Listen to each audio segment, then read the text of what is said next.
Hey guys, I'm Dev, and I'm not even surprised anymore when Marvel Comics does a big relaunch. May 2018's Fresh Start is the latest in a series of company-wide reboots, and I'm still trying to wrap my head around the last one, which was like 7 months ago. The news was met with eye rolls from the comics community, but I'll be waiting on the sidelines wondering, maybe this will be the winner. Maybe this is when I can finally jump back in. I mean, it can't be worse than Secret Empire, after all. What I'm trying to say is the Marvel Universe could seriously use a shakeup, so today I want to talk about why now more than ever Marvel needs a fresh start. Now, there's some awesome stuff coming out of Marvel and they're doing fine, but things could be a lot better.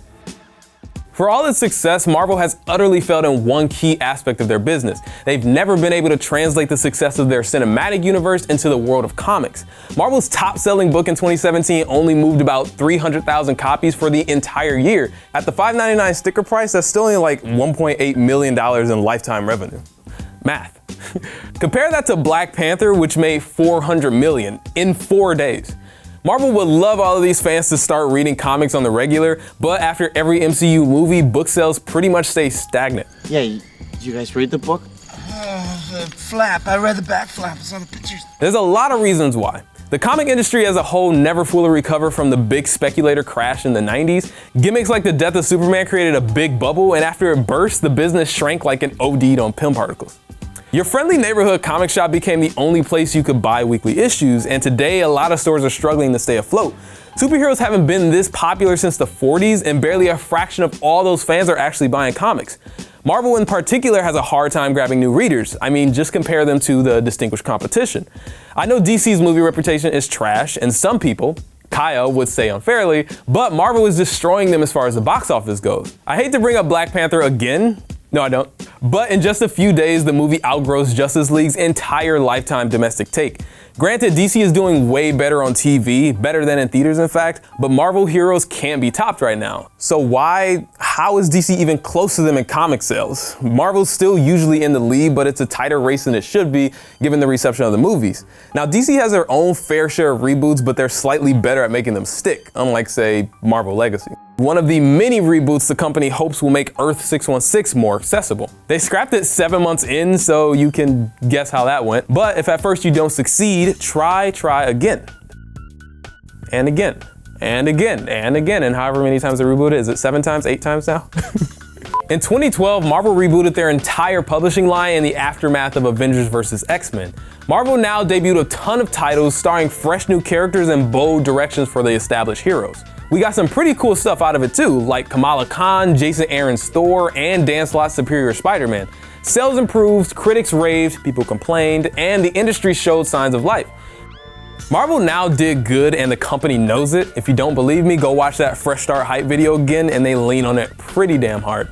Not since Marvel Now have we had such an overarching line-wide change of talent on the Marvel Comics line. Then after just 3 years, they f***ed it all up again. Hello.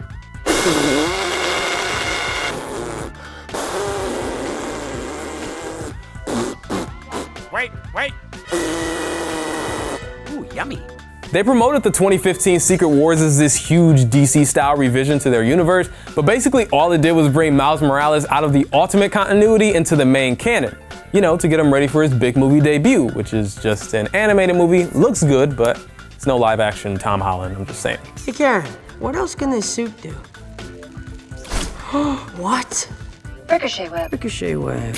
Whoa, cool. Web grenade. Web grenade! Besides that, every single ongoing book was canceled and relaunched with a shiny new #1 issue. Welcome to the all-new, all-different Marvel.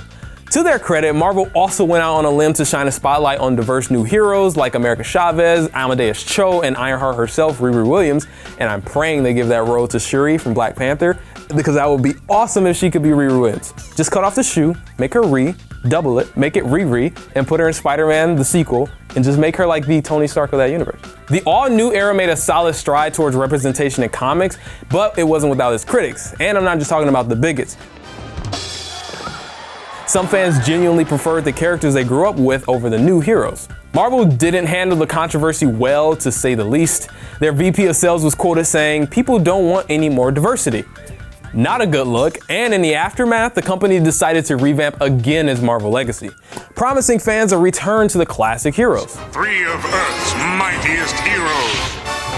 joining forces under one roof to face the challenge of everyday life.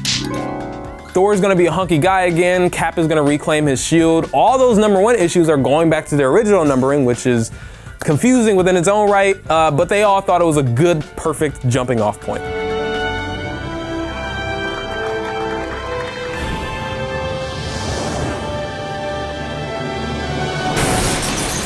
And it lasted 7 months. The constant do-overs are exhausting to keep track of. I would really love to go hard on Marvel Comics again, but you can't keep with my emotions, Marvel. I treat you like a princess, and you stab me in the back. It's hard to get attached to stories or characters when they're getting rebooted more often than Spider-Man movies. What are you doing here? What are you doing? Marvel needs to make this next relaunch stick because fans are getting tired of the whiplash, honestly. Their track record isn't great, but I have a little hope because fresh start also means fresh meat. Both Marvel and DC are having a hard time keeping their talent on board, mostly because there's so many opportunities for comic creators outside of the world of comics. Think of it like this, if you were an established writer or big name artist, why would you waste your time on characters that don't even belong to you when you can create your own at Image or one of the other indies, keep the rights for yourself, and cash in when the movie studios come knocking? I'm sure Marvel pays great, but you could be making Walking Dead money. When the creator wants to publish a comic, Image Comics is there for you. When that creation wants to go live in other media, Image Comics is like, hey, have a good time. There aren't many legends left at the big two, which means they lean pretty hard on the ones that stick around. For nearly 20 years, Brian Michael Bendis has been one of the most influential voices at Marvel, beginning with Ultimate Spider-Man and Jessica Jones, and ending with Miles Morales and Ironheart. Bendis has been steering the ship for a long time, for better or for worse, and last year the comics world was rocked by the announcement he was jumping to DC. But honestly, I've grown a little tired of his take on the Marvel Universe. I was reading the Miles Morales comic and it's fine, I like the character, but it's the writing, the pacing, everything is just a little off for me. It's not the worst, but I think it's time for someone else to take the reins. Pretty much what you'd expect from a fresh start. Between Bendis leaving and Spider-Man writer Dan Slott taking a break from the character after 10 years, there's definitely a sense that Marvel is trying to move beyond the past and start the future off on the right foot. They even replaced longtime editor-in-chief Axel Alonso with Cebulski, you know, the guy who jump-started his career by pretending he was a Japanese writer named Akira Yoshida. That is a no-no, ladies and gentlemen. Marvel tried to slip that one past us too, but they caught a world of shit once it came out. It looks like they're sticking with Cebulski though, so hopefully he's learned from his errors and his shitty ways, I would say. Either way, I do like his first big move as EIC. Relaunching everything so soon after Legacy isn't the cleanest solution. Hope you're ready for a new batch of #1s, everybody. But clearing out the old guard and making way for new creative teams is a good start towards rebuilding their readership and giving new fans a clean slate to jump on board. Will Fresh Start be the answer Marvel's been looking for? Maybe, maybe not. How many more of these? It all depends on whether they give it the resources, the talent, and the time they need to retake their throne at the top of the comic book industry.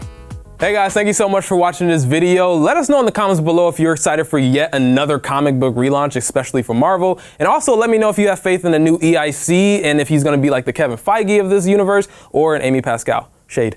Thank you for watching and always subscribe to Now This Nerd. Thank you.